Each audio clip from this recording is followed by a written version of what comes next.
Considerado um dos mais originais pensadores contemporâneos nessa área, Amit Goswami também já causou polêmica nos meios acadêmicos e até foi alvo de críticas por suas ideias de estabelecer uma ponte entre a ciência e a espiritualidade. Goswami é apontado como um caso pouco comum de cientista transformado por seu próprio trabalho.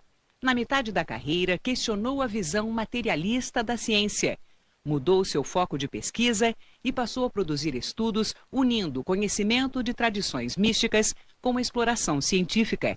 Em suas teorias, Goswami procura demonstrar que o universo é matematicamente inconsistente sem a existência de um conjunto superior, no caso, Deus. E considera que com o desenvolvimento dos estudos nesta área, Deus será cada vez mais objeto de ciência e não mais de religião. Aposentado como professor de física da Universidade de Oregon desde 2003, Amit Goswami dedica-se atualmente a fazer palestras pelo mundo e também dá aulas sobre ciência e vida espiritual em entidades e institutos dedicados a estudos religiosos e filosóficos nos Estados Unidos, Portugal e também no Brasil. Para entrevistar o físico indiano Amit Goswami, nós convidamos o jornalista Ulisses Capozoli, que é o editor da Scientific America. Maurício Tufani, jornalista e assessor de comunicação da Unesp, a Universidade Estadual Paulista. E é também jornalista Mirna Grichis, jornalista e colaboradora da revista Época Negócio. Laís Wöllner, doutora em Física Quântica, professora de Tai Chi Chuan e crítica de arte. Oswaldo Pessoa Júnior, professor de Filosofia da Ciência da Universidade de São Paulo. E a jornalista Mônica Teixeira, diretora de redação do Inovação da Unicamp, Universidade de Campinas, e assessora do Núcleo de Educação da Fundação Padre Anchieta. Temos também a participação do cartunista Paulo Caruso, registrando em seus desenhos os momentos e flagrantes do programa Roda Viva. O Roda Viva é retransmitido e transmitido em todo o país, numa rede nacional de TV, e como o programa de hoje está sendo gravado, não podemos contar com a participação dos telespectadores como acontece aqui normalmente. Mas você pode sempre mandar sua crítica, sugestão ou comentário através da internet. É só você entrar no nosso site, que é o tvcultura.com.br/Roda Viva e mandar aí o seu e-mail. Professor Amit Goswami, thank you for coming Roda Viva. It is very good to be here. A minha primeira pergunta, professor Amit, o que é a morte? What is death? Death is the cessation of consciousness, collapsing quantum possibilities into actual events of experience. That is the technical definition of death. So this is interesting because in quantum physics, all objects are possibilities. So in fact, moment to moment, including our body and brain, moment to moment, we collapse these possibilities into the actual events that we experience as our body, as our brain. When we lose that capacity of converting the possibilities into actual events, we die. But notice what is happening. The possibilities go on. Of course, some of these possibilities are material possibilities. Those possibilities will disintegrate in the sense that the structure will gradually disappear, the memory will gradually disappear, bodies disintegrate. But beside the material, we also have subtle components, such as our mind, such as the vital, such as the even beyond the mind and the vital supramental archetypes that we also are. Those bodies are subtle. They don't have any structure. They can continue beyond our death. That's the concept of survival after death. Posso fazer uma primeira questão? Ulisses Capozoli. Professor, o senhor faz uma interação muito bonita, e eu quero confessar a minha simpatia por ela, entre o monismo idealista e o realismo materialista. De qualquer forma, a revolução científica do século XVII está por trás do realismo materialista. Ela produz telefones, produz carros, produz automóveis, produz a televisão. É muito difícil a gente sensibilizar as pessoas para uma outra perspectiva, essa, por exemplo, do monismo idealista. Quem são, na opinião do senhor, os interlocutores capazes de receber esse novo paradigma e ajudá-lo a ampliar? São pesquisadores científicos, intelectuais? Que tipo de gente é mais sensível a essa outra abordagem? Well, this is a good question. My feeling and my experience is actually scientists, the hard scientists, have more difficulty with consciousness, and the idea that consciousness is the ground of being is a better answer to some of the problems that materialism cannot address. Then scientists are more difficult to understand this than ordinary people. So actually people from all walks of life, business people, engineers actually, medical doctors, psychologists, they have a better time, easier time than physicists and chemists and biologists, the hard scientists. This is to be expected because as Richard Feynman once said, the great physicist, once said that scientists must put themselves into the straitjacket of materialism. Otherwise, we cannot do science. This concept is very deep in the hard scientists. Of course, as soon as you deal with quantum measurement and how quantum possibilities become actual events of experience, you've got to posit consciousness. There's just no way out. This is the only paradox-free explanation, interpretation of quantum physics that can be given. So we accept monistic idealism, but we at the same time we find that in its own domain, materialist philosophy and its consequences are all okay. Nothing is negated. So what we have done is expanded our science into new domain of experiences that the old science just cannot address. And so everybody really should welcome it instead of being antagonistic to it. Professor, o senhor se tornou muito famoso depois que o filme What a Blip foi feito inspirado no seu livro Universo Autoconsciente. Eu queria que o senhor me falasse sobre a questão da intenção. Como que a intenção, quer dizer, a colocação que o senhor faz de que o observador é responsável pela mudança que acontece na realidade, pelas alterações na realidade, e isso está se transformando num movimento mundial. As pessoas estão começando a usar isso em vários sentidos e até erroneamente. Queria que o senhor comentasse sobre esses filmes, O Segredo e o Quem Somos Nós, que foi o nome brasileiro do filme What a Blip. Como que o senhor vê a intenção? Como que o senhor explica isso? Thank you for this wonderful question. So intentions are very basic in quantum physics because we have already posited the idea that consciousness is the ground of being in which quantum possibilities exist, and consciousness chooses from these possibilities one facet, and that facet becomes actual event of conscious experience. So what is this consciousness? Our common sense says that it is us, our ego, ordinary state of our consciousness, and that's where we choose. And many people indeed jumped onto that idea when a physicist coined the phrase, we choose our own reality. Sounds wonderful, so people started choosing motor cars and big houses and started intending that kind of thing.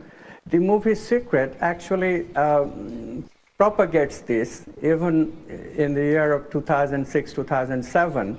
So although the original idea died down in the 70s, it has been revived now. So we have that problem. What one has to do is to examine the situation a little bit deeply. It's more subtle. If we say that we choose at the individual ego level, then the paradox arises that suppose there is a dichotomy situation. Let's say a traffic light which has two possibilities, two quantum possibilities, red and green. And you are approaching from one street and your friend is approaching from the perpendicular street. Being busy people, both will want green, but whose choice will count? This paradox, which is called paradox of Wigner's friend, because the Nobel laureate physicist Eugene Wigner first gave us this paradox. This paradox is not easily solvable. Because if you say, well, okay, your choice is the one that counts, you will be called solipsistic. Now that's okay, but your friend will also think the same way, that she is the head honcho of the universe and not you. Paradox is just shifted from who gets to choose to who gets to the head honcho of the universe. In this way, this paradox really thwarted all effort to bring consciousness into physics for several decades, until Ludwig Weiss in Australia, myself in Oregon, and Casey Blood in Rutgers, New Jersey, all came up with the same solution, which is very strange, very uncommon sense, and very mystical, which is the idea that choice happens at the level of a non-ordinary state of consciousness, of cosmic unity, where all of us are interconnected. This interconnection of consciousness, or consciousness being an interconnectedness that transcends space and time and does not require connection through signals, is new, and only quantum physics has it. This concept cannot be generated through any kind of Newtonian physics or any kind of extension of Newtonian physics. It's radically new. It's called quantum non-locality. So consciousness is non-local. This is what is lacking in the common sense expectation that we, in our ordinary local identity with the brain, can change a possibility into actual event, and therefore can choose profitable things for us. We can't, unfortunately. É possível medir esse fenômeno do qual o senhor está falando? Porque a física é sobre medir, não é? Thank you for the question. Yes, this is then a consequence of the theory that consciousness is the ground of being, and it chooses out of quantum possibilities the actual event of experience. That consciousness then has to be non-local. We have to have a non-local interconnectedness. Yes, sir. So therefore, two people should be able to communicate non-locally without exchanging signal. Now, it should also be, to make it credible, it better be a brain phenomenon that gets transferred to another brain. And indeed, this was what was verified by Jacobo Greenberg, a neurophysiologist at the University of Mexico, who let two people meditate together with the intention that they communicate directly without signals.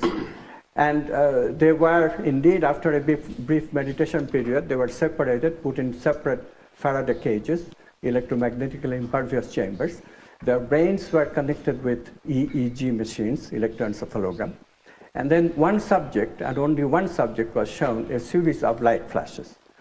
So this subject's brain has all kinds of electrical activity in response to the light flashes. E essa atividade elétrica foi medida?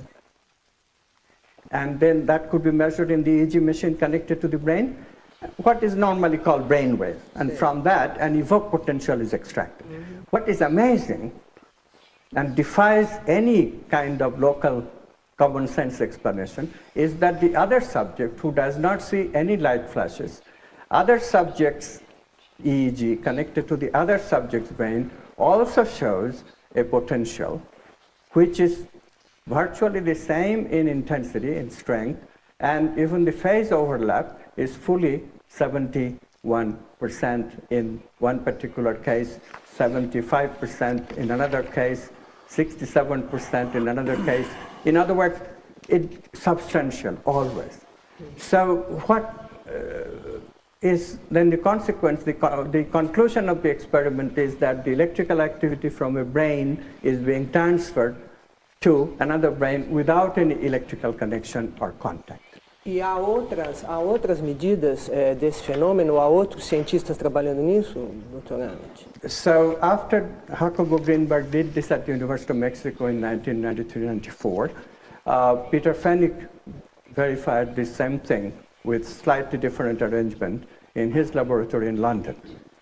And then, since then, two other experiments. One was by Wackerman. I don't know the details of this experiment, but another one by Liana Standish and her group at Bastyr University in Seattle verified the same thing. So now 4 independent experiments have shown that, yes, brain-to-brain information transfer without any electromagnetic connection is possible, is measured, and therefore non-locality of consciousness, because only way you can explain this is there is a non-local connection. Connection through what? Obviously, it has to be consciousness, because only consciousness can choose out of brain possibilities the actual event in the second observer's brain, which is similar to the first observer's experience. Em relação, eu só queria... Eu tenho encontrado, eu imagino que essas ideias estejam enfrentando uma certa dificuldade com relação ao conservadorismo de grande parte da comunidade científica. Eu acho muito importante que haja debates sobre diferentes concepções da ciência, mas não me parece que esteja havendo um debate efetivo sobre esse tipo de ideias. Eu, por exemplo, fiz um levantamento sobre seus trabalhos no Web of Science, que é um banco de dados do Instituto para a Informação Científica, sediado em Filadélfia, nos Estados Unidos. Ele aponta 21 trabalhos indexados, publicados pelo senhor. Até 1986, janeiro de 86, o senhor teve uma atuação científica assim, bem tradicional, assim, bem convencional, e de lá para cá o senhor publicou 9 artigos sobre esses temas, 12 artigos, perdão, 9. E esses 9 artigos, eles tiveram apenas 46 citações em todo o mundo, muitas deles citações do senhor próprio e de pessoas que são ligadas ao senhor. Quer dizer, enfim, não se trata de um assunto com repercussão na comunidade científica. A gente não vê um debate. E me parece que, lendo seus livros, que os pontos que seriam polêmicos não são devidamente assim explorados em seus livros.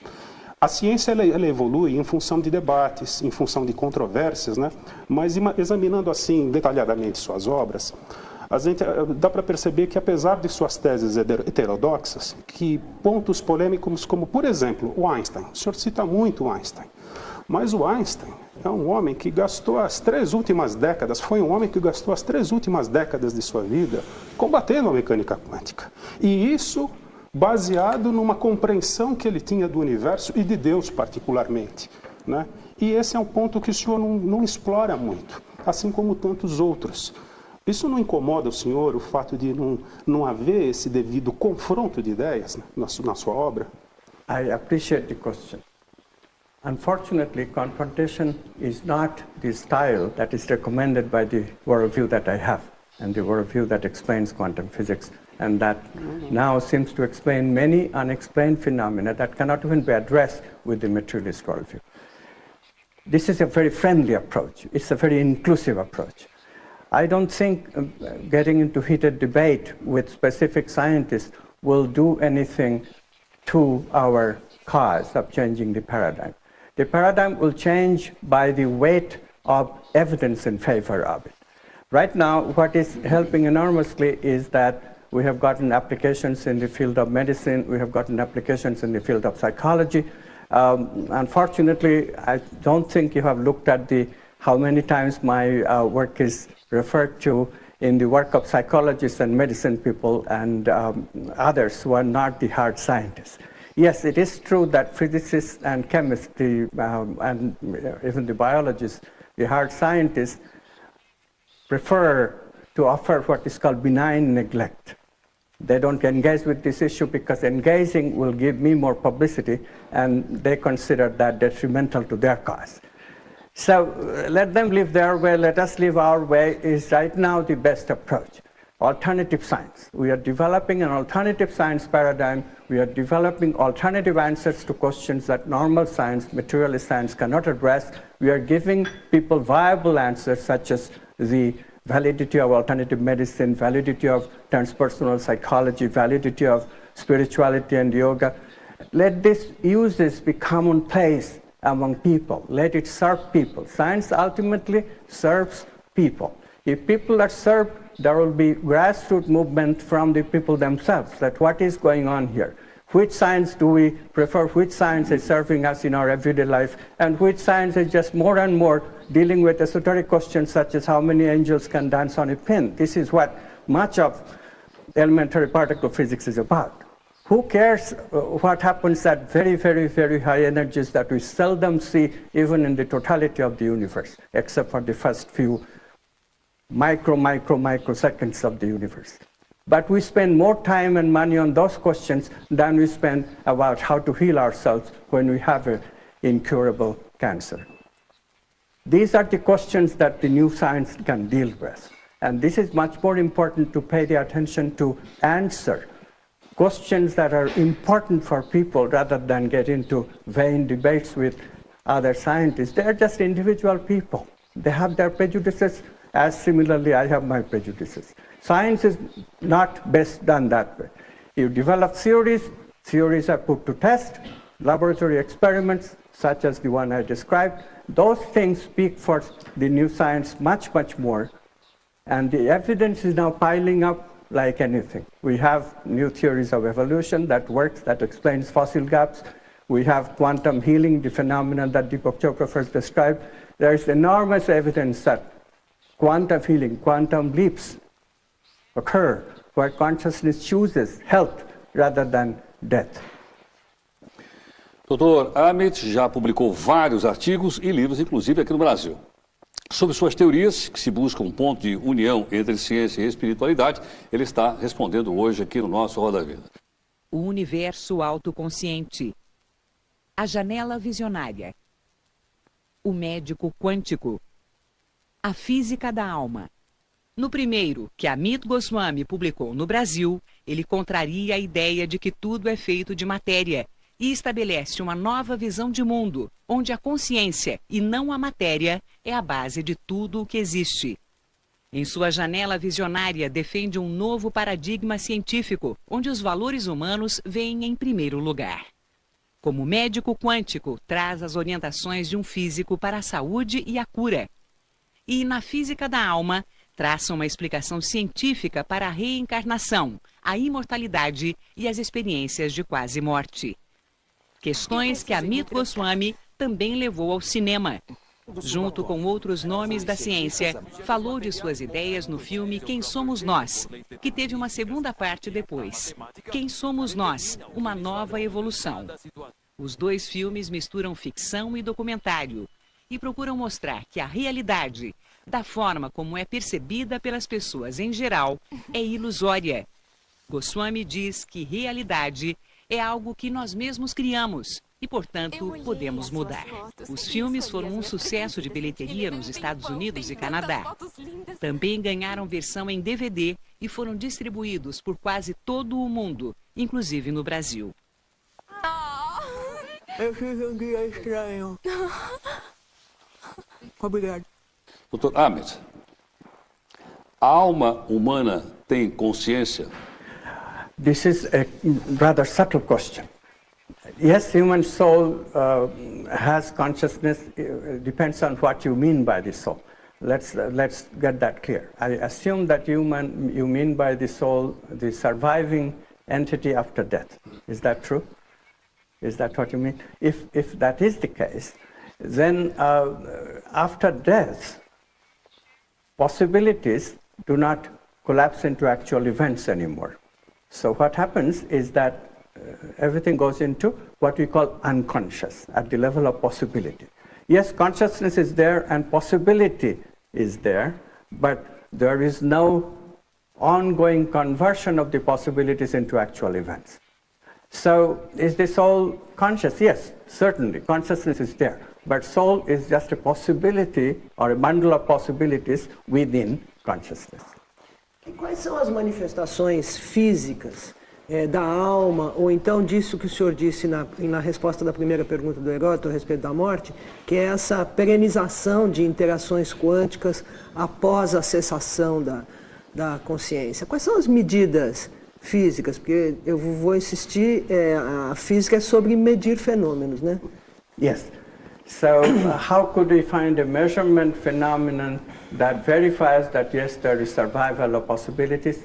So let me finish the theory. The theory says not only possibilities survive, but a certain way of modification of the possibilities also survive. These modifications happen because when we live our day-to-day life, our memories that are gathered in the brain is coupled to how the mind works, one of the components of the subtle body.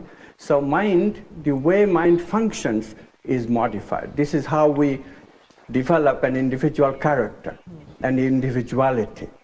And it is this modifications of the mind, modification of the mind and subtle body as a whole, that then survives the death. So if we can show that, yes,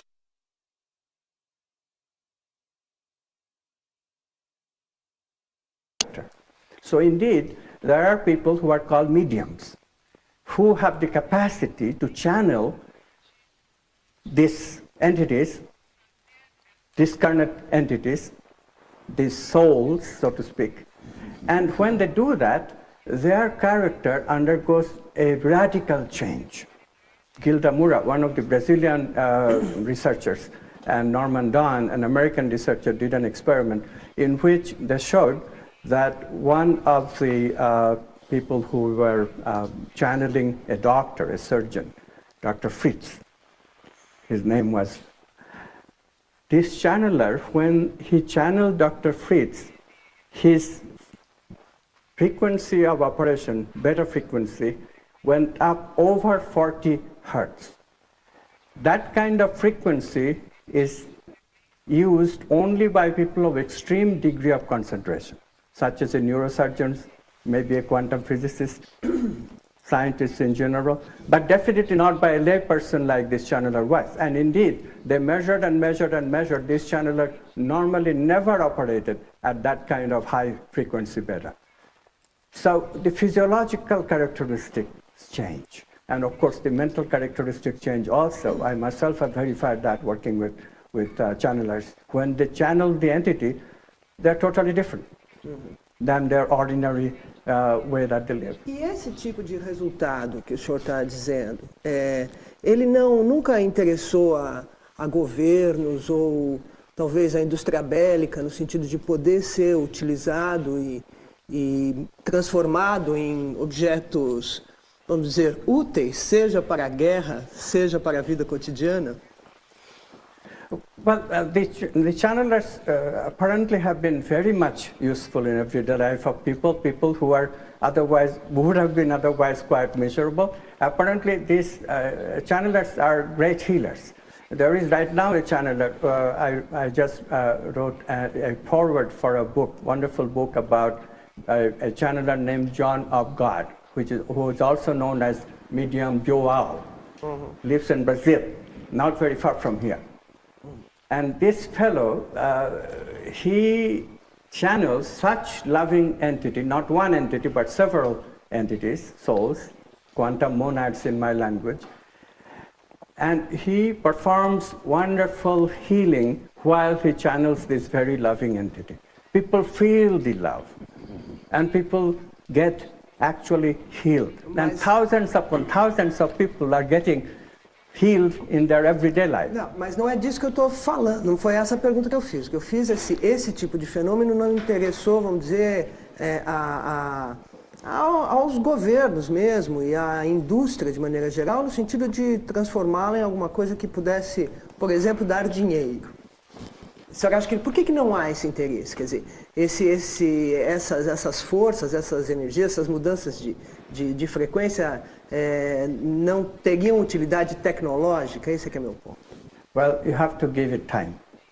You have to give it time because remember, thermodynamics was discovered for quite some time before James Watt and others produced the steam engine and so forth. So, look, Physics of the Soul, Física da Alma in Brazil, was written at 2001.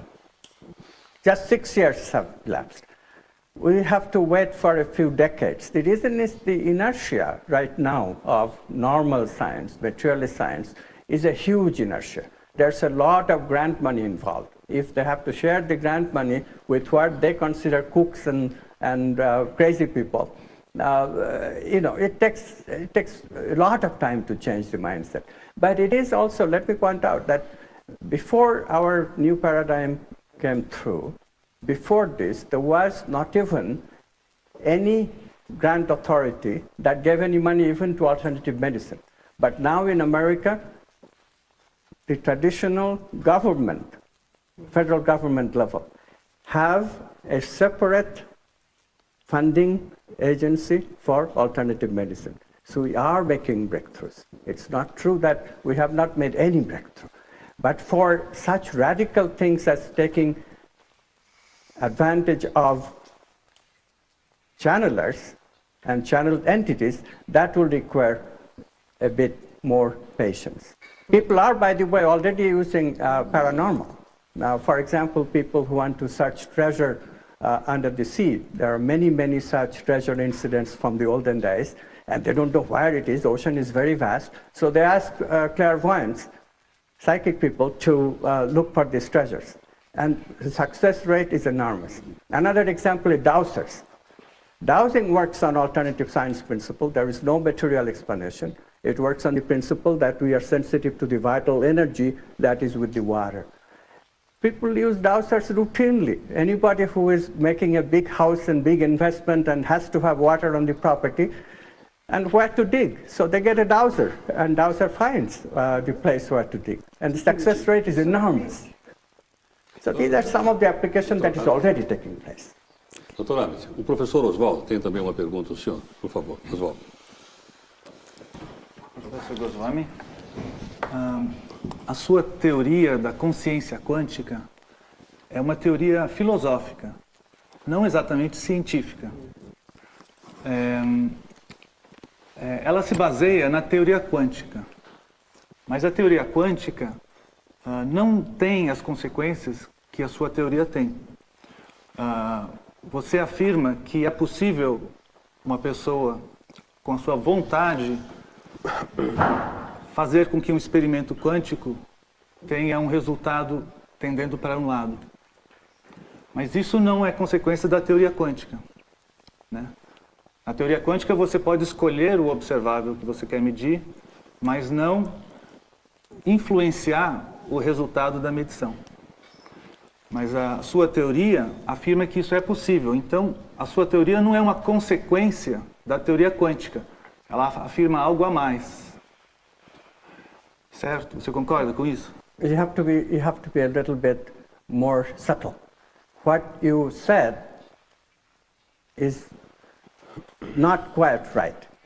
First of all theories, if they're not mathematical, cannot be denied that they're theories. Philosophy is also theory.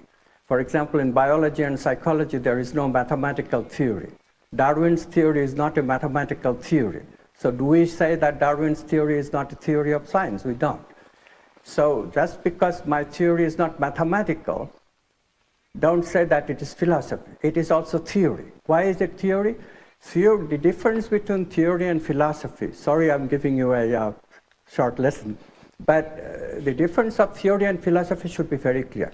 A philosophical idea need not have any experimentally verifiable consequence.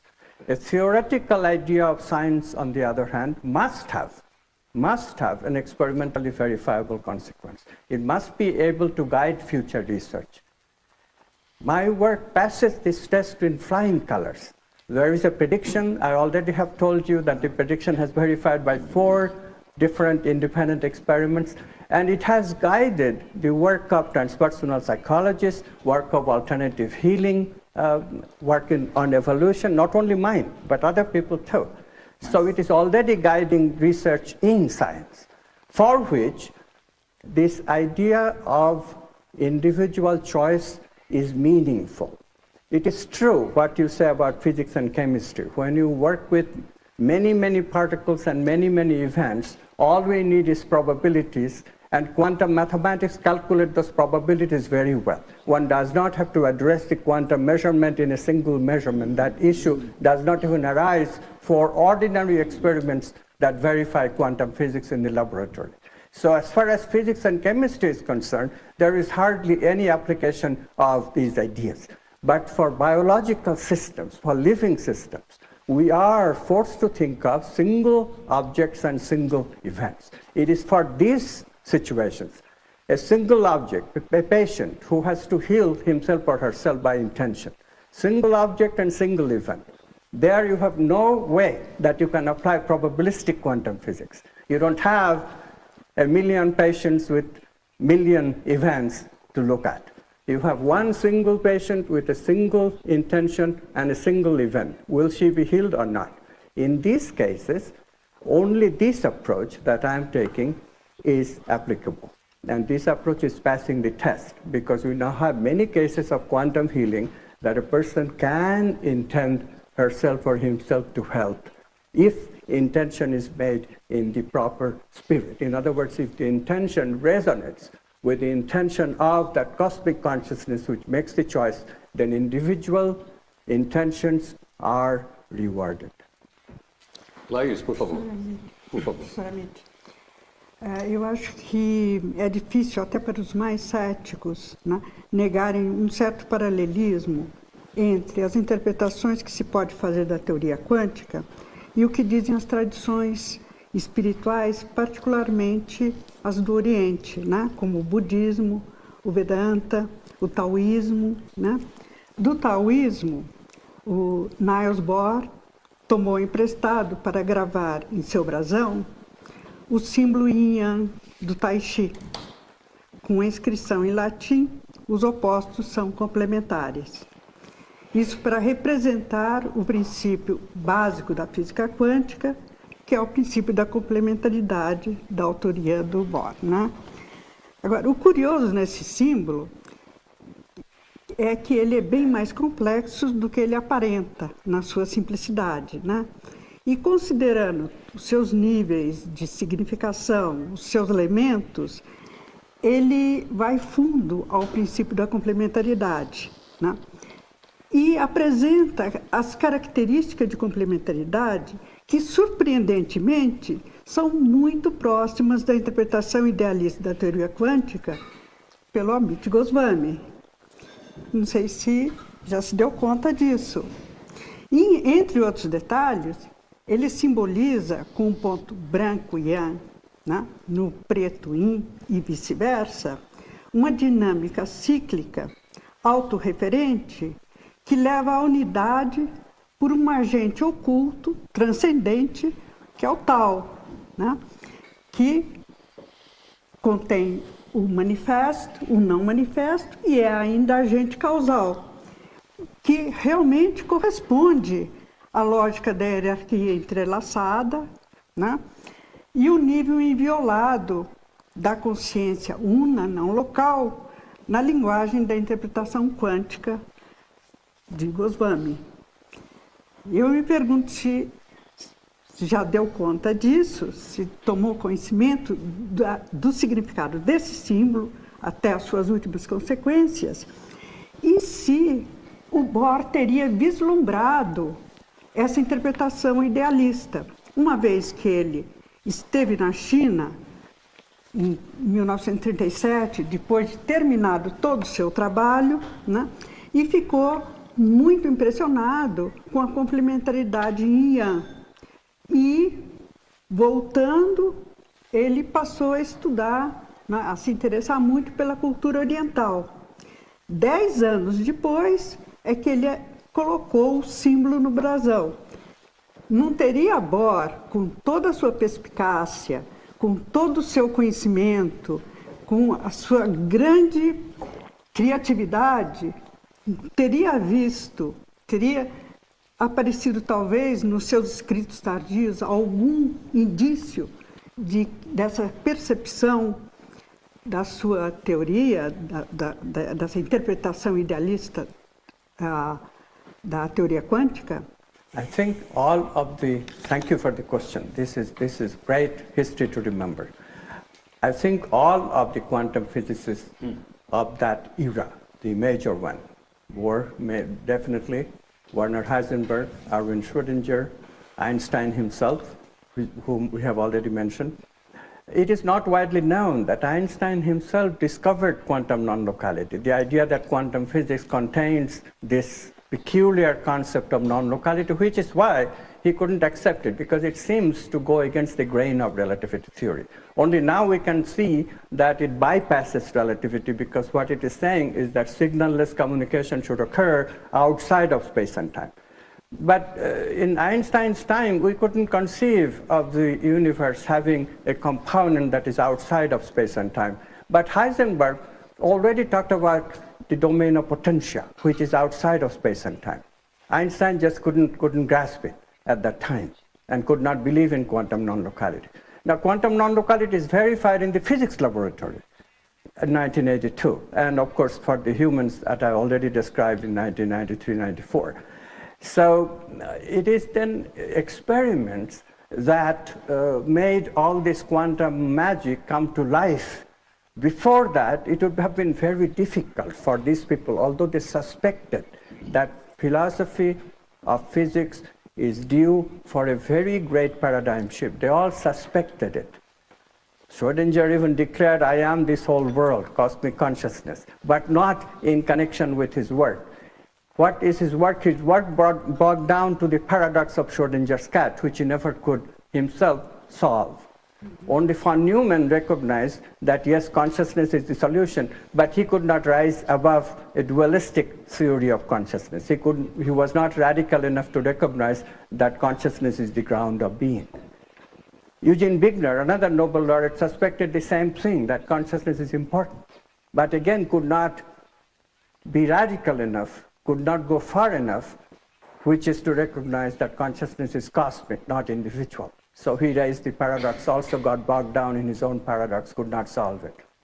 But you see the struggle these people are going through. They are the people who recognize that a radical shift of philosophy, a radical shift of the way of doing science is coming. The people who picked up their attitude are people like John Bell, people like Alan Aspect, who verified quantum non-locality, and people like myself, Andy Stapp, Fred Alan Wolf, who are actually involved. Ludwig Voss, I have already mentioned. Casey Blatt, I have already mentioned. And these are the people who picked up that same spirit. But thank you for reminding us that the originators of quantum physics knew the radical nature of quantum physics. Nós temos aqui a pergunta do professor titular do Departamento de Teologia e Ciências da região da PUC de São Paulo, que é o professor Mário Sérgio Cortella. Ele tem aqui uma questão. Vamos ver a questão. Em março de 2001, eu tive a chance de perguntar ao senhor o entrecruzamento de duas grandes indagações, a possibilidade de viagem no tempo e a origem do universo. E naquele momento se falava da possibilidade de, não sendo o tempo linear, um recuo na nossa trajetória. Hoje eu gostaria de completar essa questão com uma curiosidade. Na hipótese, não sendo o tempo linear, de nós voltarmos no tempo, seja uma pessoa, seja um artefato humano, e que nós recuemos até o momento originário do universo, o Big Bang ou outra explicação, o que é que o senhor supõe que nós vamos lá encontrar?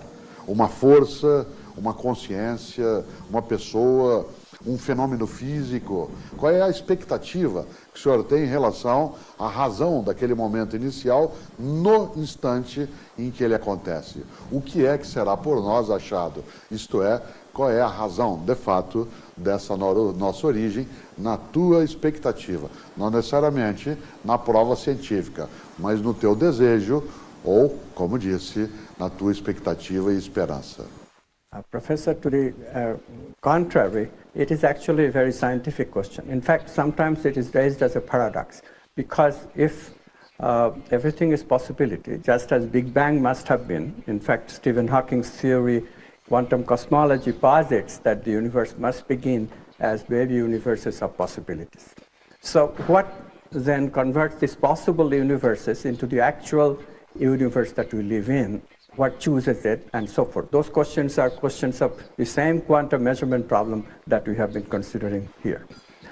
If you say consciousness does, then the question comes in, well, there is no conscious being in the time of Big Bang. It's too hot anyway.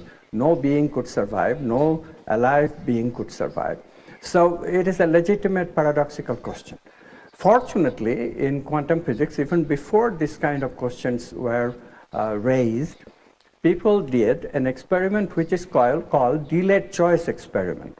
This is a very interesting experiment because it shows that even if we choose with a delay of what, according to classical physics, would suggest things are already happening, but things don't happen that way in quantum.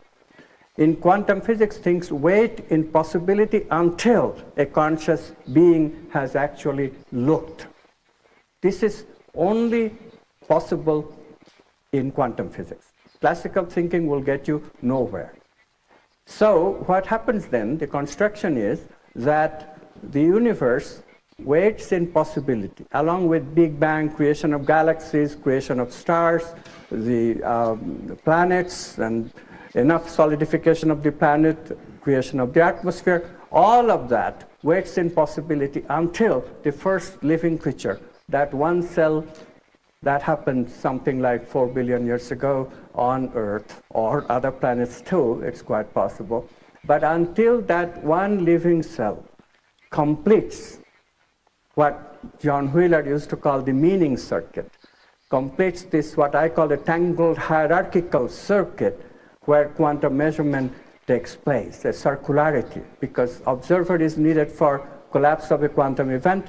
On the other hand, collapse is needed for creating the observer. This is a circular logic, a tangled hierarchical logic that applies to all such creation events. So until that happens, until that meaning circuit is complete, there is no collapse, there is no Big Bang. How does Big Bang happen then? Big Bang happened going backward in time from that collapse event all the way to the origin 15 billion years ago. So Big Bang exists where? Did Big Bang ever happen? Big Bang happened only figuratively speaking in our memories. So how do we know that Big Bang happened? Of course, memories of Big Bang event, namely cosmic microwave radiation, that can be observed, and that is what we observe. We have to reconstruct events like this in terms of quantum physics. When you do that, then there is no paradox anymore. Ulisses, por favor. Ulisses tem uma pergunta a fazer, pode fazer, Ulisses. Eu queria voltar nessa questão controvertida, evidentemente, que é a da morte. O senhor fala nos seus livros, professor, do livro tibetano dos mortos. Todo aquele conhecimento do livro tibetano dos mortos, até onde eu sei, tem sido, ao menos parcialmente, corroborado com as experiências de quase-morte, EQM.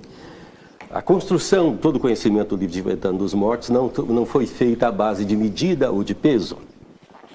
Eu pergunto, inclusive, se é possível, se faz sentido a gente pensar na Nona Sinfonia ou na Pietà, medindo e pesando. Evidentemente que são coisas da criatividade humana. O peso e a medida tem muito a ver com o realismo materialista. A sua proposição, eu acho que é numa outra direção. O que do livro tibetano dos mortos tem sido corroborado por essas abordagens que o senhor tem feito na área de mecânica quântica? Aquilo tudo era besteira ou nós temos uma estética, temos uma construção que faz sentido? Well, it turns out that when you reconstruct the soul in the way that I already suggested, that namely the character of a person that survives the death and the character stays in the mathematics that is involved with producing that character. And if a person in the future uses the same mathematics, then that person could be called a reincarnation of this person who is dying. So if you construct the event this way, then indeed you can construct a whole pathway. This delayed choice experiment that I just mentioned is very useful. So after death, possibilities cannot collapse. There is no actual event. There you are completely right. But at the moment of the birth of the following incarnation, there will be a collapse event. In that collapse event, the entire pathway of events that Tibetan Book of the Dead describes, that entire pathway of events will take place. Did they actually take place? We cannot say, because only memories of that, just as the Big Bang only shows in its memories, we never really can ever verify Big Bang. Only memories will show. Similarly, just memories will stay. Memories will stay where? In the newborn baby's memory. So can we ever retrieve it? It turns out that psychologists, very powerful psychologists like Stan Grof, they have devised methods. Stan Grof's method is called holotropic breathing, a very intense way of breathing that takes people in altered states of consciousness in which they can regress. They can regress even to the birth canal. It's amazing. And in that regress state, they are told to make statements, and they make statements as they remember them. And in these statements, indeed, people remember what might have happened during that journey across death towards another life. And they say things like, I chose my parents, I chose my sex, I chose what I'm going to do with this life. So that suggests that indeed it's verifiable. If what happens during that sojourn through outside of space and time is not completely unverifiable, although we have to be very patient, work with many, many subjects and many, many events to construct the specific answers to Tibetan Book of the Dead. O senhor acha que o fato do senhor ter nascido na Índia, com toda essa profunda e ampla tradição da Índia, facilita um pouco a exploração desse território todo que o senhor trabalha, em comparação a nós, por exemplo, que não temos essa base filosófica? I wish I could say that. I was too spoiled by the West. To tell you the truth, at 14 I became a complete materialist. That materialism never went away until an experience that I had while I was talking with a mystic light dawned in me that yes, consciousness is the ground of being, could be a way to extend science to arena that science has not dealt with. But before that revelation, I was quite materialist. In fact, even after that revelation, I'll tell you very frankly, in 1994, after Self-Aware Universe came out, I was on a talk show, radio talk show, and the question was asked, what happens when we die? And I was totally dumbfounded. I did not know how to answer it. I did not want to deal with question of death, and I did not want to deal with reincarnation. These things were unheard of, unbelievable in a physicist's vocabulary, in a physicist's thinking process. A series of events took place that took me into the researching of the physics of the soul. Like I had a dream. In the dream, I heard the words, Tibetan Book of the Dead is correct, it's your job to prove it. Things like that took place. And because of it, here I am, having a well-defined, well-researched subject like physics of the soul. But I was a materialist. There's no way that we can grow up in this culture and do physics, which I did with gusto for many years, without becoming a materialist. Professor Goswami, eu gostaria de retomar a questão levantada pela Mirna sobre os dois filmes, O Quem Somos Nós e O Segredo. O que me incomoda muito no argumento desses dois filmes é justamente o que os fez ser amplamente comemorados e aplaudidos pelos entusiastas de um novo tipo de estratégia de comunicação voltada para o convencimento em grande escala, que é o chamado marketing viral marketing, que consiste em trabalhar agressivamente com mensagens aglutinadoras de crenças amplamente disseminadas, deixando de lado tudo que poderia entrar em contradição com elas. E isso tem muito pouco a ver com debate e tem muito pouco a ver também com divulgação séria, deixar, né, essas coisas de lado. E certamente os filmes devem estar dando muito lucro, né, para quem os elaborou, né, enfim, caindo em outro lado do materialismo, né? Isso não incomoda o senhor, esse vínculo, né? Well, isn't every movie made with some kind of message to give? And consider how many more movies give you the materialist message. We forget that oftentimes. To any spiritual teacher that we question, we don't realize that thousands upon thousands of people are teaching us constantly unfounded materialist beliefs. I saw in the first grade book of a school, I saw the statement, everything is made of matter. Now show me where the proof is that everything is made of matter. It has never been proven that mind is made of matter. Never has been proven that consciousness is made of matter. These are wild theories of materialist ilk. And we accept those things without even questioning. Richard Feynman in his book wrote everything is made of matter without an iota of proof. Yes, every material thing is made of matter. Every material experience is made of matter. But nobody has ever shown for mental experience or vital experience of feeling or intuition that is made of matter. So you have to be very careful here. Okay, these movies are not necessarily even agreeing with the message, complete message of quantum physics as I see it. The Secret particularly is faulty because it says there is this attraction, and you can attract a particular desire towards you if you just sit and wait for it. That's not the way I see things can be attracted. Yes, things can be attracted, but you have to intend properly. You have to remember that intention must resonate with cosmic consciousness, and you have to be creative about it. So you cannot just do nothing and still expect that things will come to you. Yes, creativity does come to us, but only if we go through both work and waiting, both work and relaxation. Now that is well known. Now this thing, materialist science would never tell you that relaxation is necessary for a creative experience. But research has shown us that relaxation is necessary. You think in quantum terms, easily understandable. Why? Because quantum possibilities expand when we are not collapsing them. And more expanded the quantum possibilities are, the more possibility you have to choose from, obviously then creativity will be enhanced. This was the idea of What If Bleep. These movie makers surprised me, I tell you. They just asked me that, well, would you be interviewed? I just gave an interview with my ideas. That's all I did. That's all the role that I played in the movie. These movie makers put this story together, a story of a creative young woman who discovered creativity, by the way.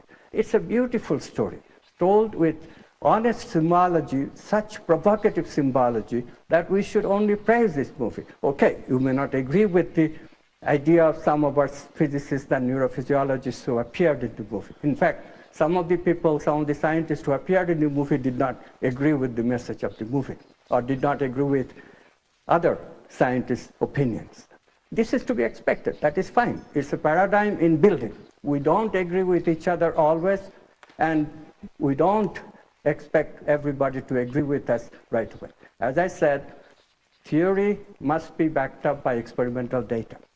But how can you deny that these movies are a good experiment?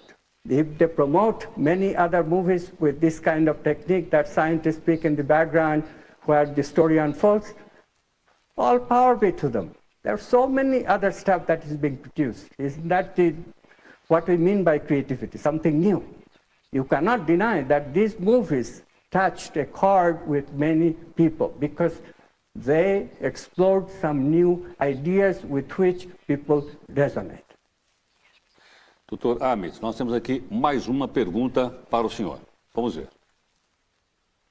Professor Amit, se nós considerarmos que as empresas são seres vivos, porque são formados por pessoas, e que até hoje nós partimos os processos de gestão, de liderança e de criatividade a partir de uma visão clássica e cartesiana, a minha pergunta é, de que maneira que a visão quântica pode ser útil para as empresas e que exemplos, eventualmente, nós podemos seguir, se é que as empresas já estão disseminando essa nova visão para a quebra de paradigmas? I am glad that I have been given the opportunity to address this issue. This is the passion of my present current research.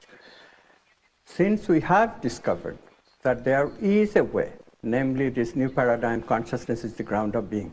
Since we have discovered that there is a way of putting consciousness back in science, there is a way of introducing subtle bodies, namely mind, vital energies, feeling, and intuition in the equation for our science, then we must use these subtle bodies to influence this idea of consciousness and downward causation, conscious choice to influence all the human enterprises that are important to us, that play an important role in our day-to-day life, especially business and economics. As you know, economics is an extremely imperfect science. The economists made a very, very bad choice of making economics mathematical. It became the economics of an ideal world that is actually cannot possibly be true in the real world, where business people have their emotions, feelings, have their intuitions, and even thought is not always rational, as we know. It's influenced by emotions and intuitions.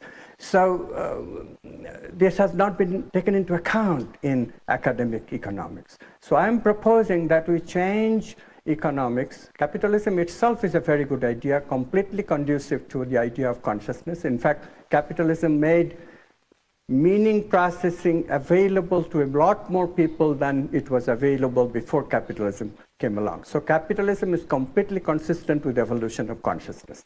But what we have done to capitalism since then is not very consistent with the idea of meaning processing for all people, the idealist idea. Where have we gone wrong? Of course, we can also see that even Adam Smith's capitalism has some crucial flaws in it. The business cycle, the boom and bust. People cannot live with boom and bust because bust hurts people.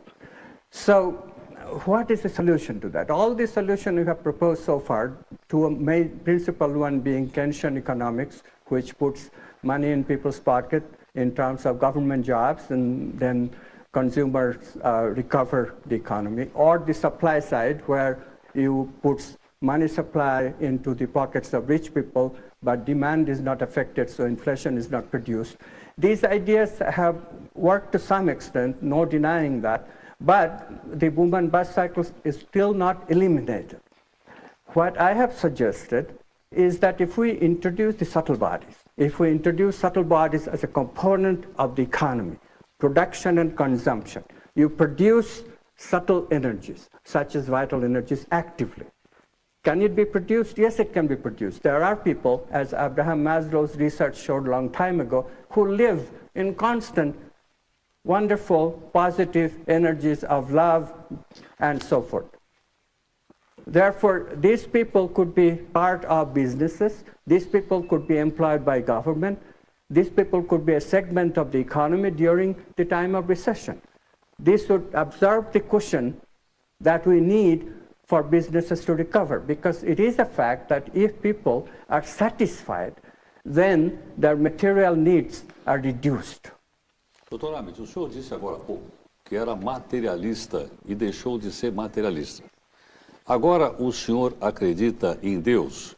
A física quântica é capaz de explicar a existência de Deus? Yes, I believe in God, but you have to qualify this statement, and I must, because materialists constantly attack a populist picture of God, and it is not that picture of God that new science is supporting. The populist picture of God is as a human being, some kind of a being, may not be human, a superhuman being, an emperor-like being, who somehow makes judgment on people when they die, or things of that ilk. This is a straw God that materialist scientists always attacks. Read books such as The God Delusion by Richard Dawkins. You'll see what I mean. This is not the God of esoteric spiritual tradition. This is not the God of Buddhism. This is not the God of even Christianity. Even in Christianity, Jesus said, Kingdom of God is everywhere. He doesn't say that Kingdom of God is restricted to a throne, a God sitting in the sky with a wand, doling our judgment and downward causation. So if you forget the populist picture of God, if you really consider God as it appears, both transcendent and immanent, as it appears in esoteric tradition, we have rediscovered the meaning of the word transcendent. Transcendence means non-local. We have discovered that God is non-local consciousness. We have discovered what downward causation means. We have discovered that downward causation consists of choice from quantum possibilities. It is this God that the new science is upholding, and we have discovered that subtle bodies exist without any dualism, because subtle bodies, as the material body, all are possibilities of consciousness, and consciousness mediates the interaction of these possibilities. As it collapses from these possibilities, it experiences moment to moment. So in this way, we have developed a scientific way of talking about what the spiritual traditions talked about a long time ago in language and with the help of only intuition. This is a tremendous accomplishment. If we are not so antagonistic to each other, if materialists just sat down for a bit and saw what we are gaining, they are ready to throw out the baby with the bathwater. Yes, religions have given us a lot of evils. Right now, there are so many religious warfare that is going on in the world. I myself am definitely against this kind of abuse of religion. But one should not throw out the basic ideas because of that. One should not get so carried away with one's own emotions. If we sit down quietly and see that there is tremendous wisdom also in the religions. They have always told us, even Islam and even Christianity, the warring factions today, even they always talk about virtues, love, beauty, justice. These are the things that religions want us to live. And that part of religion is extremely important. The new science can show that indeed evolution is an evolution of consciousness, and what the religions imagine, these virtues coming to earth and people being able to live these virtues, that day is going to come. as a part of evolution, and we have a role to play. And the sooner we go and fulfill that role, the better. So I'm suggesting quantum activism to people. I'm suggesting that people use the lessons of quantum physics as is being revealed in the new science and use them to transform themselves and the world around them. E, doutor Amit, quando é que o senhor começou essa sua carreira de propagandista dessas ideias? E depois de escritor, inclusive de livros de autoajuda. Como é que foi isso na sua vida? Well, it was a long time in building. I struggled with the ideas myself. The ideas didn't gel until it was quite late in my life. I was in my late 50s when finally the ideas gelled, and I wrote a book called The Self-Aware Universe. Ever since, it became a little bit easier. Ideas started coming in various circumstances, which Carl Jung would call synchronicity. I have always been guided by synchronicity. I have never gotten into any field just by my will or some other kind of motivation. Obviously, nobody who does science in the alternative science has any motivation about money. You cannot get any money doing this kind of thing. So that was never part of the motivation. But it is very strange that synchronicities always happen to pull me towards a particular subject. A biologist at Berkeley suddenly invited me to attend an intimate seminar that he was putting together about evolution. I didn't even think about evolution until then. All of a sudden, he forced me to think about evolution. So that's how the work on biological evolution took place. It's like that. I already shared with you how I got into the researching the soul.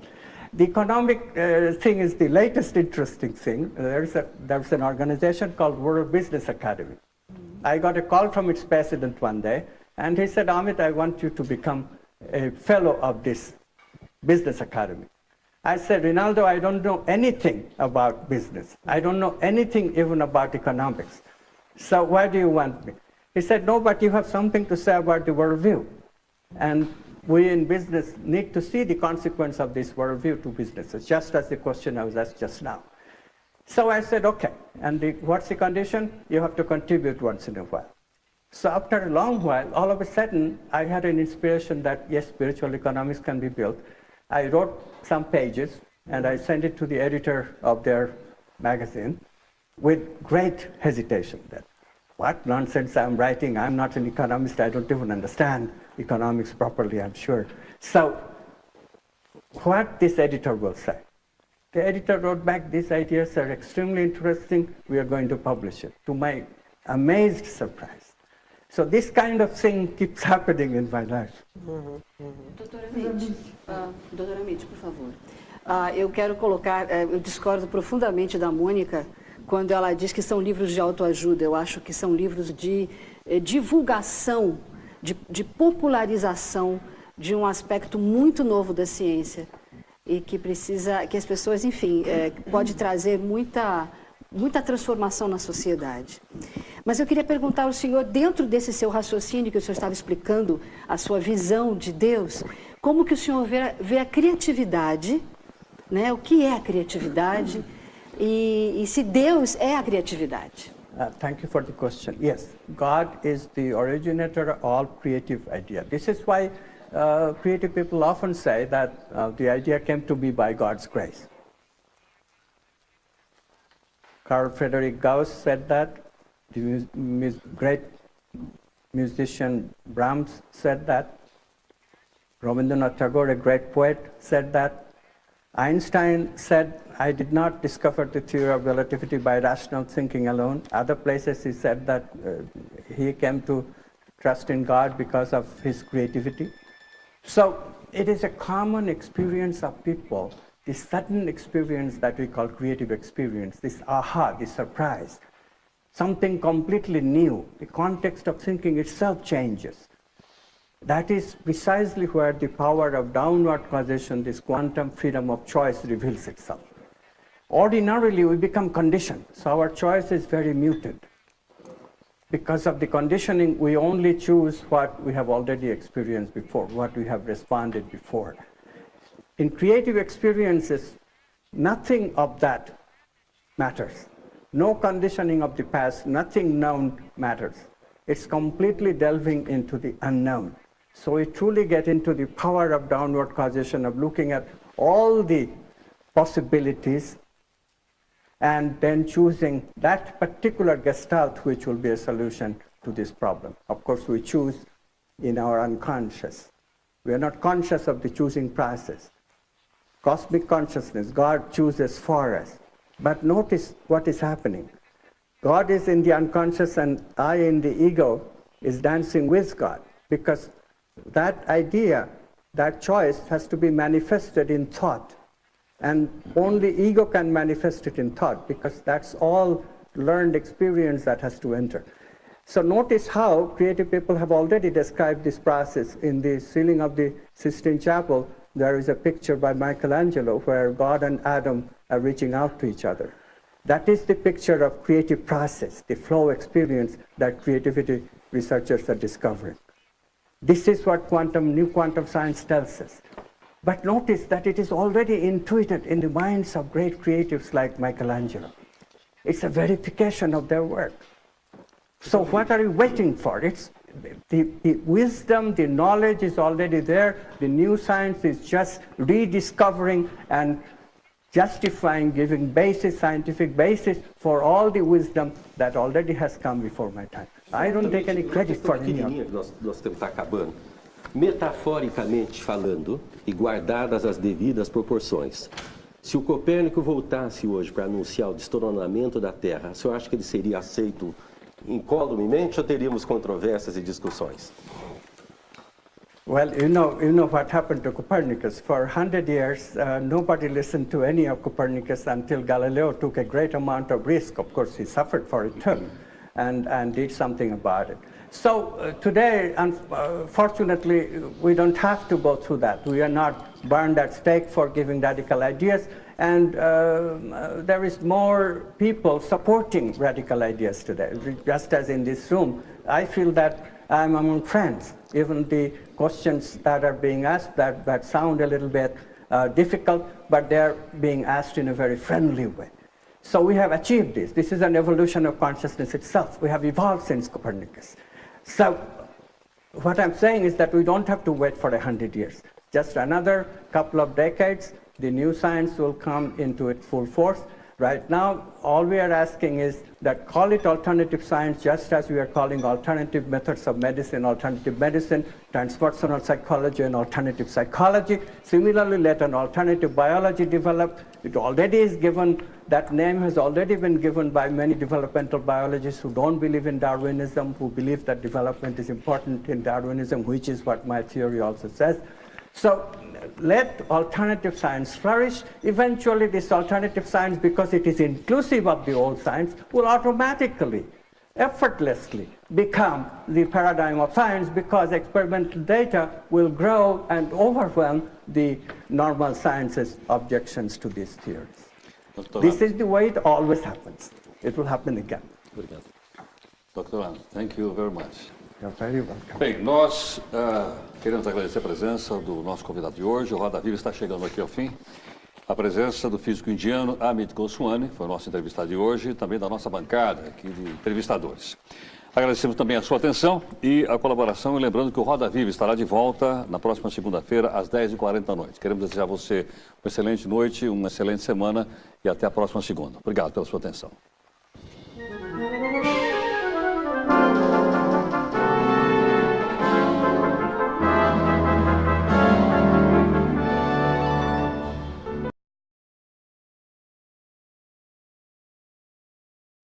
Considerado um dos mais originais pensadores contemporâneos nessa área, Amit Goswami também já causou polêmica nos meios acadêmicos e até foi alvo de críticas por suas ideias de estabelecer uma ponte entre a ciência e a espiritualidade.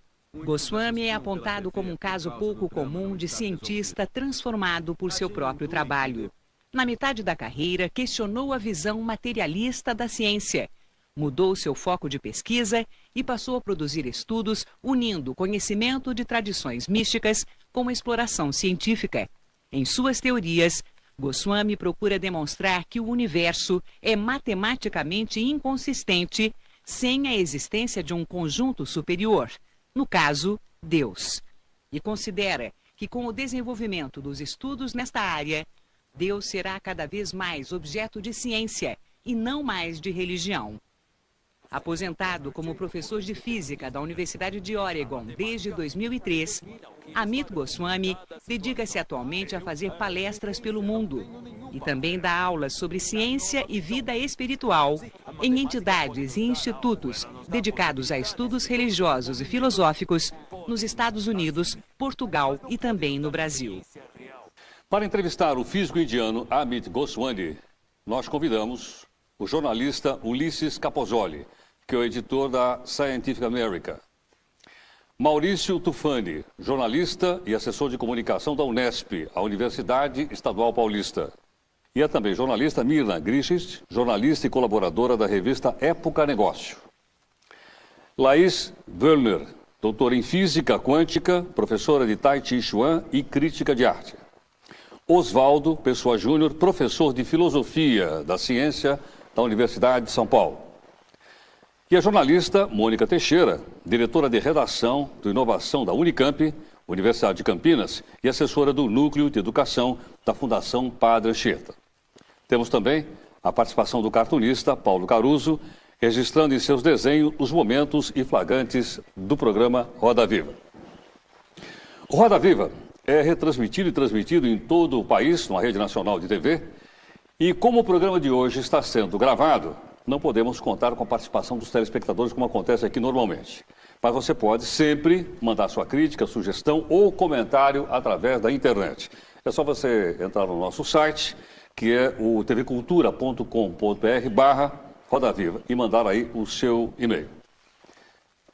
Professor Amit Goswami, thank you for coming Roda Viva. It is very good to be here. A minha primeira pergunta, professor Amit, o que é a morte? What is death? Death is the cessation of consciousness, collapsing quantum possibilities into actual events of experience. That is the technical definition of death. So this is interesting because in quantum physics, all objects are possibilities. So in fact, moment to moment, including our body and brain, moment to moment, we collapse these possibilities into the actual events that we experience as our body, as our brain.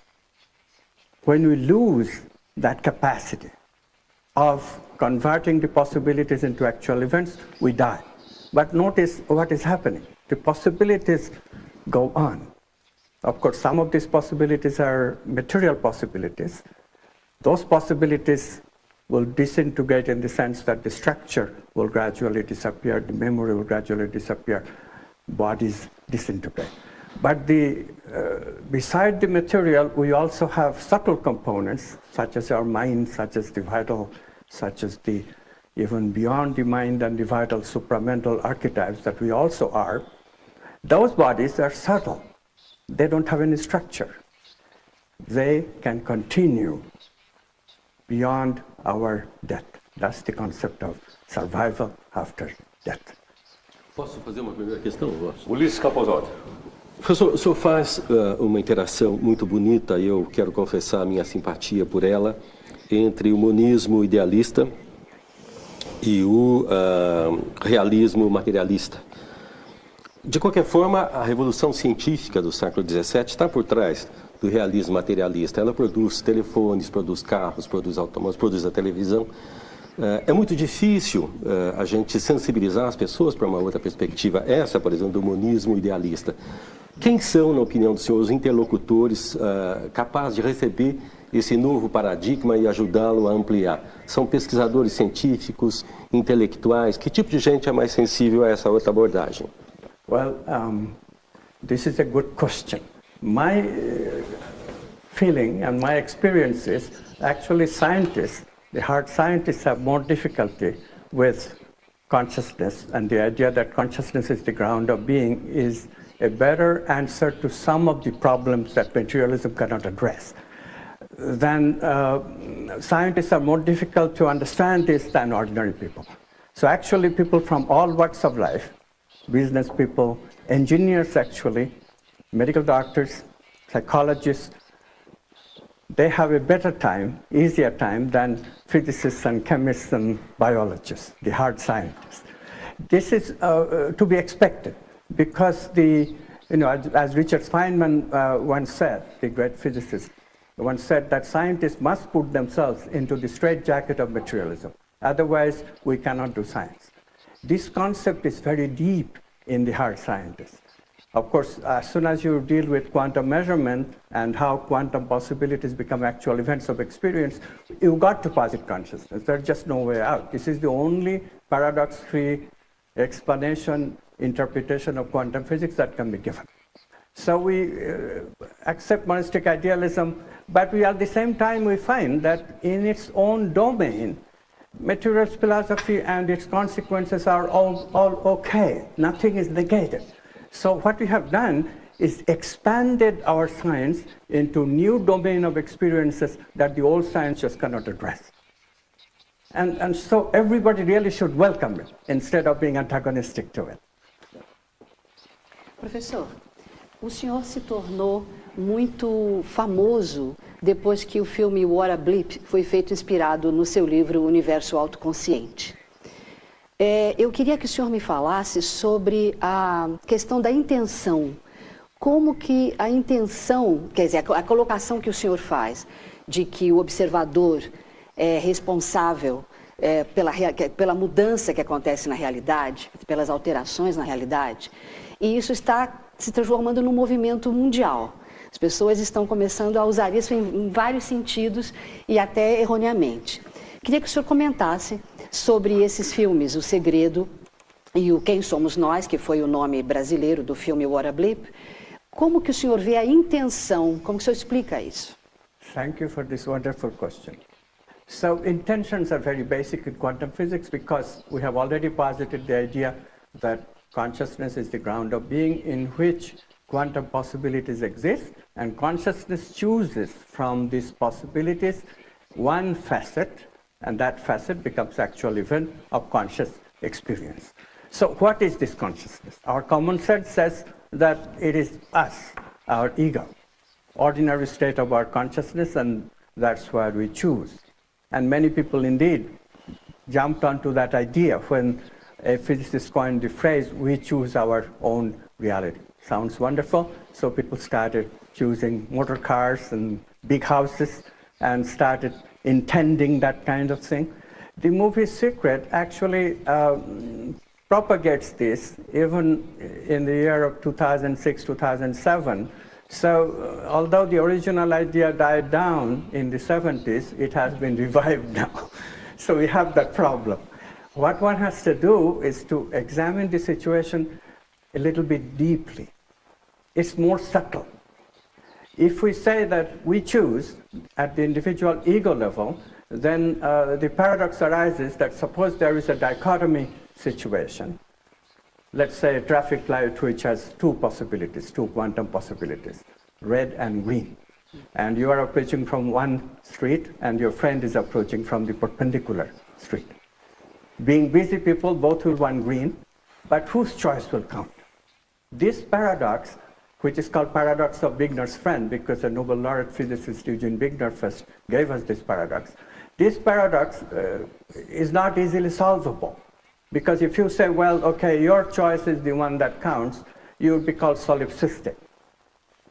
Now that's okay, but your friend will also think the same way, that she is the head honcho of the universe and not you.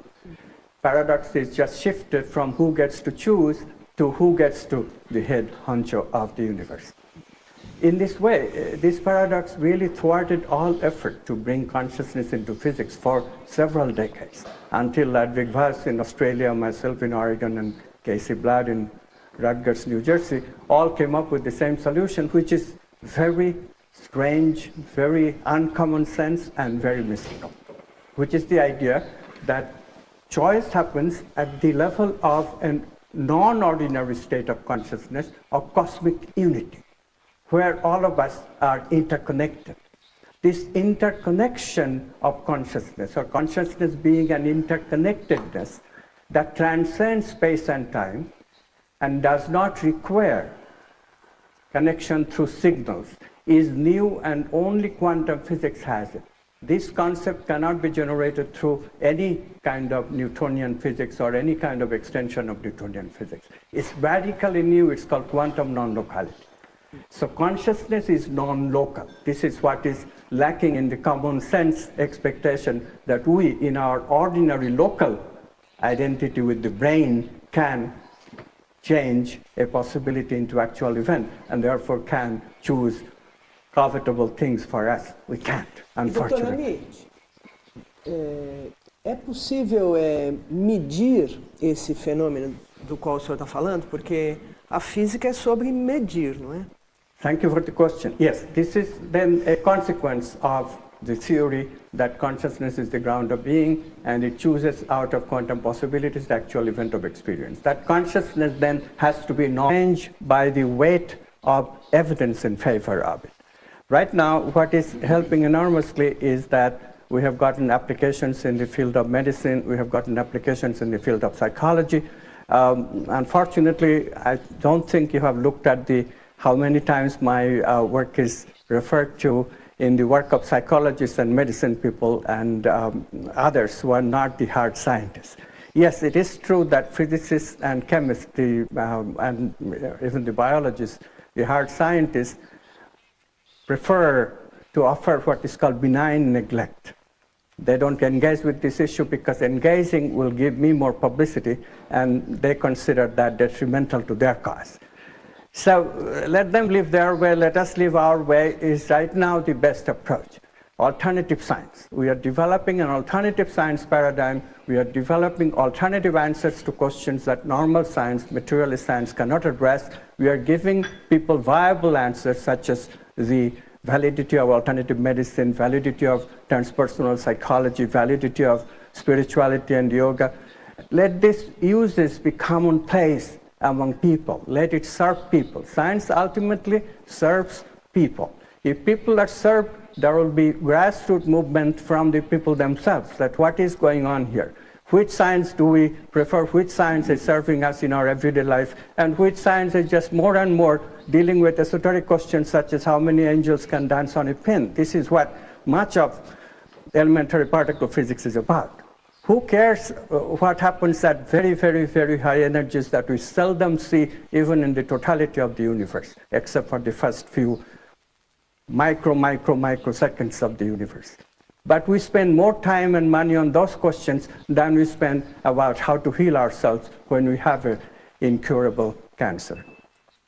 These are the questions that the new science can deal with. And this is much more important to pay the attention to answer questions that are important for people rather than get into vain debates with other scientists. They are just individual people. They have their prejudices, as similarly I have my prejudices. Science is not best done that way. You develop theories, theories are put to test, laboratory experiments, such as the one I described, those things speak for the new science much, much more. And the evidence is now piling up like anything. We have new theories of evolution that works, that explains fossil gaps. We have quantum healing, the phenomenon that Deepak Chopra first described. There is enormous evidence that quantum healing, quantum leaps occur where consciousness chooses health rather than death. Dr. Amit já publicou vários artigos e livros, inclusive aqui no Brasil. Sobre suas teorias, que se busca um ponto de união entre ciência e espiritualidade, ele está respondendo hoje aqui no nosso Roda Vida. O universo autoconsciente. A janela visionária. O médico quântico. A física da alma. No primeiro, que Amit Goswami publicou no Brasil, ele contraria a ideia de que tudo é feito de matéria e estabelece uma nova visão de mundo, onde a consciência e não a matéria é a base de tudo o que existe. Em sua janela visionária, defende um novo paradigma científico, onde os valores humanos vêm em primeiro lugar. Como médico quântico, traz as orientações de um físico para a saúde e a cura. E na física da alma, traça uma explicação científica para a reencarnação, a imortalidade e as experiências de quase morte. Questões que Amit Goswami também levou ao cinema. Junto com outros nomes da ciência, falou de suas ideias no filme Quem Somos Nós, que teve uma segunda parte depois. Quem Somos Nós? Uma nova evolução. Os dois filmes misturam ficção e documentário e procuram mostrar que a realidade, da forma como é percebida pelas pessoas em geral, é ilusória. Goswami diz que realidade é algo que nós mesmos criamos e, portanto, podemos mudar. Os filmes foram um sucesso de bilheteria nos Estados Unidos e Canadá. Também ganharam versão em DVD e foram distribuídos por quase todo o mundo, inclusive no Brasil. Eu fiz um dia estranho. Obrigado. Dr. Amit, a alma humana tem consciência? This is a rather subtle question. Yes, human soul has consciousness. Depends on what you mean by the soul. Let's get that clear. I assume that you mean by the soul the surviving entity after death. Is that true? Is that what you mean? If that is the case, then after death, possibilities do not collapse into actual events anymore. So what happens is that everything goes into what we call unconscious, at the level of possibility. Yes, consciousness is there and possibility is there, but there is no ongoing conversion of the possibilities into actual events. So is the soul conscious? Yes, certainly, consciousness is there. But soul is just a possibility or a bundle of possibilities within consciousness. E quais são as manifestações físicas da alma? Non-local.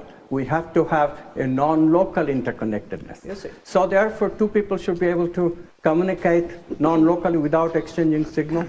Now, it should also be, to make it credible, it better be a brain phenomenon that gets transferred to another brain.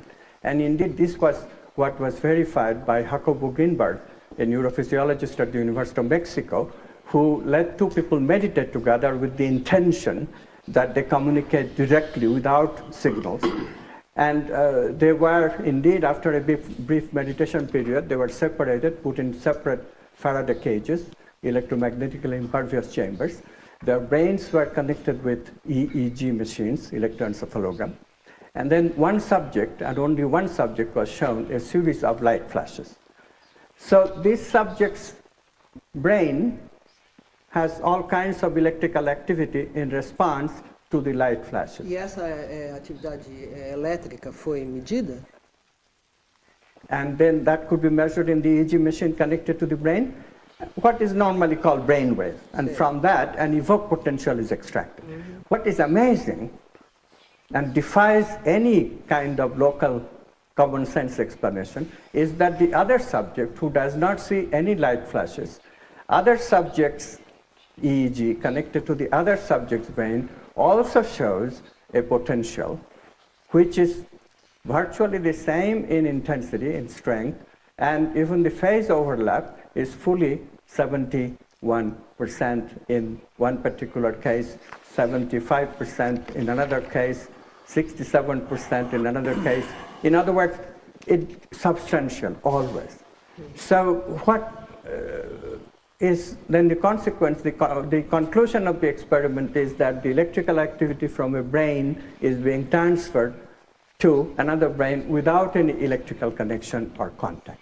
E há outras medidas desse fenômeno? Há outros cientistas trabalhando nisso, Dr. Amit? So after Jacobo Greenberg did this at the University of Mexico in 1993-94, Peter Fenwick verified the same thing with slightly different arrangement in his laboratory in London.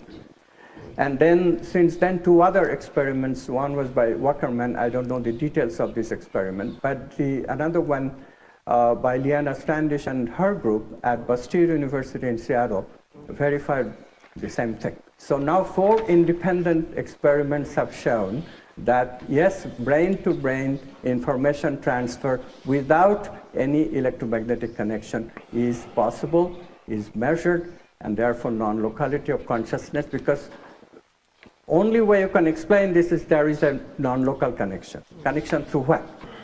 Obviously it has to be consciousness, because only consciousness can choose out of brain possibilities the actual event in the second observer's brain, which is similar to the first observer's experience. Em relação, eu só queria...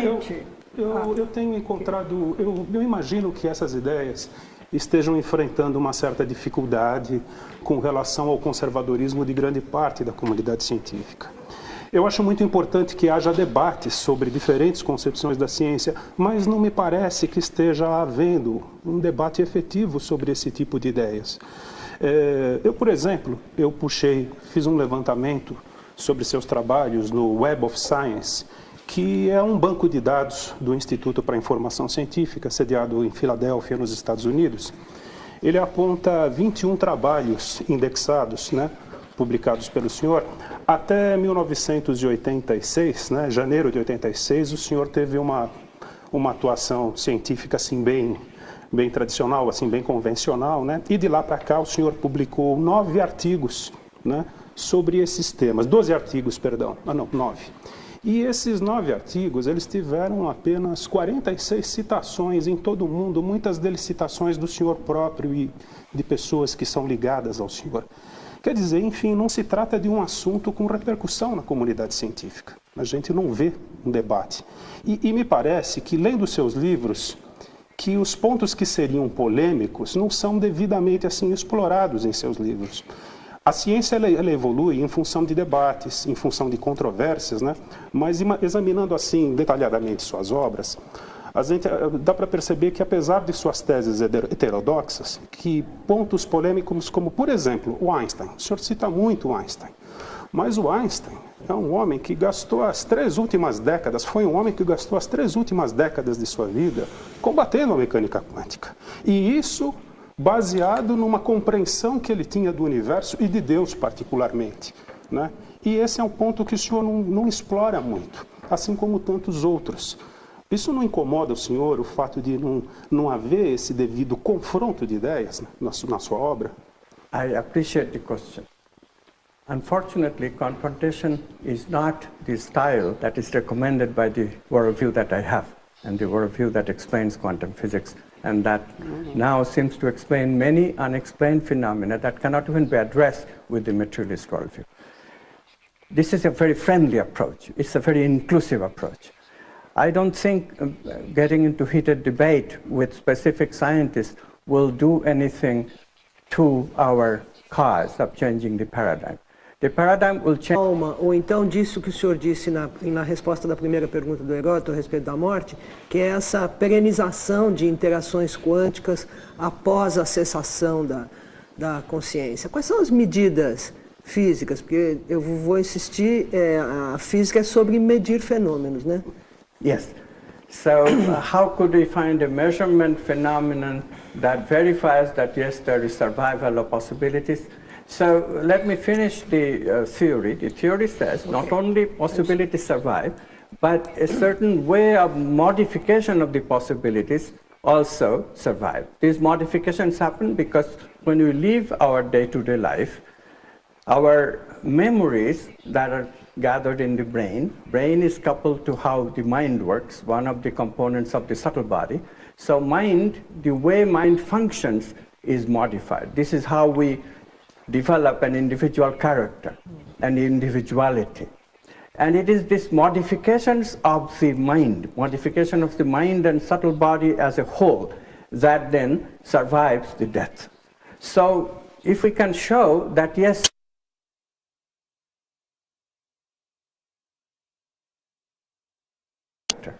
so indeed, there are people who are called mediums, who have the capacity to channel these entities, discarnate entities, these souls, so to speak. And when they do that, their character undergoes a radical change. Gilda Moura, one of the Brazilian researchers, and Norman Don, an American researcher, did an experiment in which they showed that one of the people who were channeling a doctor, a surgeon, Dr. Fritz, his name was, this channeler, when he channeled Dr. Fritz, his frequency of operation, beta frequency, went up over 40 hertz. that kind of frequency is used only by people of extreme degree of concentration, such as a neurosurgeon, maybe a quantum physicist, scientists in general, but definitely not by a lay person like this channeler was. And indeed, they measured and measured and measured. This channeler normally never operated at that kind of high frequency beta.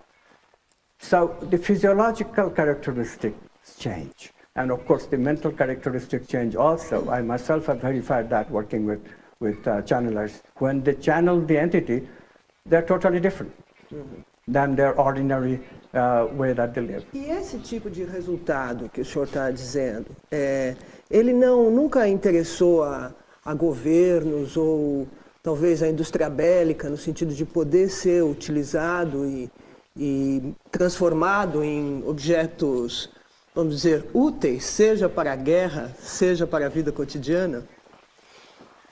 Well, the channelers apparently have been very much useful in everyday life of people who are would have been otherwise quite miserable. Apparently, these channelers are great healers.